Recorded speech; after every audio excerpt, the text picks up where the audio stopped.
The safeguard said the sum of 4 million US dollars was well outside the contracted limits for the movement of cash. Safeguard security guards traveling in one van had just picked up the money from the EcoBank branch at the NRZ building with orders to deliver it to Harare. Hazviperi mushe toona kuti panapa pova kukandirawo nakonyoka mhenyu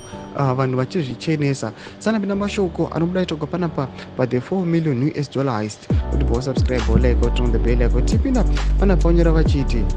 the guards were in the process of loading the cash boxes into their van when a white single cab Ford Ranger pulled up and six armed men wearing face masks and bucket hats jumped out of guns drawn. The robbers quickly snapped the guards and seized the cash boxes. Now Safeguard is raising the possibility that its insurers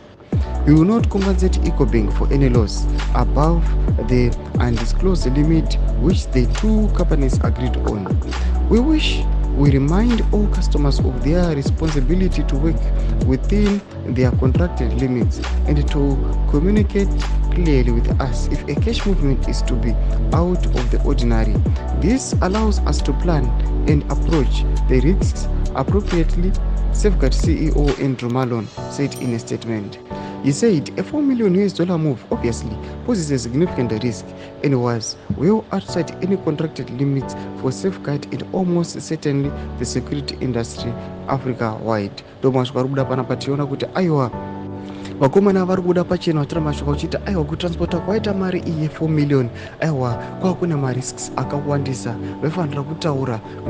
uye wese pamusoro pazvo aiwa they were transporting mari yaipfuura limit yavo yavasina kusteta kuti limit yavo yavasingafaniri kupfuura imari zvari kuya panapa vachiti aiwa kutransporta 4 million aiwa vakapapa vakanganisa vakapfuura elimit zvinogona kusignaila kuti aiwa this action yakanga ine mainsiders vatonyange nevakomana vanoita insurance vanozogona kuti aiwa mari ye4 million ka aiwa it cannot be recovered hatingakwanisi kumbokukombansetai ngotizai mafungiro enyu moti kudii pamusoro pechitiko ichi mina comment section medu musaona subscribe or like and turn on the bell icon.